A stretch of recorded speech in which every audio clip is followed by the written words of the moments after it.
So 1917 isn't just one of the best war movies to come out in years, it's one of the best movies to come out in years. Okay, that's it. That's all I got. Nah, just kidding. Let's do it.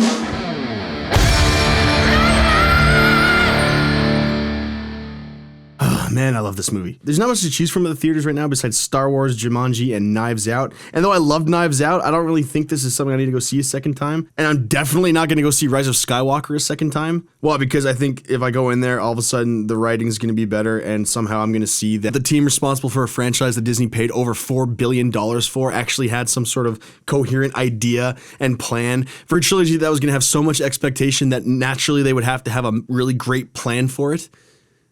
No, I'm not going to go see that again. This, I might go see a second time. There's so much you can miss simply in the fact that the camera never cuts away. In reality, it does. Like, there's editing tricks that they've used to end up making this look like a one-shot film. Obviously, they're not going to be able to pull it off for 2 hours.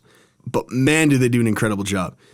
It's really easy for me to go on a rant on movies that I hate or things in cinema or in the film industry that I despise, but let me just gush about this for a second. I know Saving Private Ryan is like this gold standard that war movies have to hit, and everyone's always trying to reach that level, and every war movie's compared to it. I do it all the time. Like Hacksaw Ridge or We Were Soldiers. I loved Hacksaw Ridge, and I like We Were Soldiers just fine. But all these movies always feel like they're kind of going up against a ghost.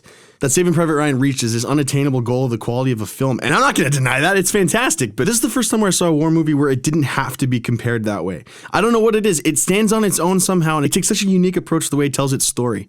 It being a war movie, there's similarities to draw, of course, but the fact that it's about World War I just gives it such a uniqueness that we so rarely see. Of the theaters of war, you see Vietnam, Korea, World War II, the American Civil War. These are done far more often than World War I. There are only so many attempts made at making a film about this particular period in history. And that yields so many interesting opportunities. Crossing no man's land, moving through recently occupied German territory, and not to win a battle and not to save a particular person, but to keep 1,600 soldiers from falling into a trap. It's not a spoiler, by the way. This is the first 5 seconds of the movie. You can see it in the trailers. This is the adventure they go on. And the fact that you're with these characters in real time gives such a level of immersion that so few movies ever manage to achieve. Like, do you have any idea how difficult it is to say you're going to make a 2-hour movie and never cut away? You can't do a montage, you can't say meanwhile and go somewhere else. You gotta stay with the characters the entire time, and as a result, your character development's so much bigger. Every single thing they engage with, it just becomes so much more personal and in your face. The immersion achieved by this is just amazing. And as a result, you can feel so much more watching this movie, and I'd argue that that's kind of the point of film. That's what you're supposed to be experiencing, that's what you're supposed to be feeling, or art in general. It's supposed to make you feel something. And wow, that works incredibly well with this, and they have achieved something really, really special here. Birdman tried to do this a few years ago, and technically it was very impressive, but unlike that pretentious off-the-walls feature, this is actually a far more satisfying experience. And yeah, with the Oscars coming up, it's gonna clean up.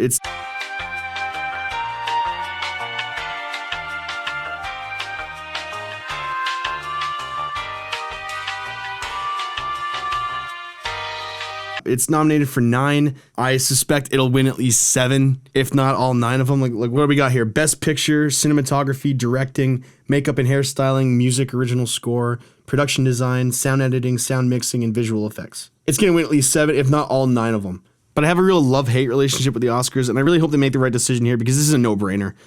But I've had my heart broken before, so we'll see what happens here. At the same time, if the Oscars don't agree with me, is that really the end of the world? No, I will live a happy life even if that doesn't happen. And you can too. Go see it. Let me know in the comments. Let me know what you think. Let me know if you think I'm out of my mind, or if you think this is even better and I didn't give it a fair shake and say just how good and incredible this movie is. Go see it. Of the movies to see in theaters, this is the one to see. And honestly, I just hope that this inspires more people to keep making movies with this level of creativity and inspiration. This was fantastic. I love you guys. We'll talk soon.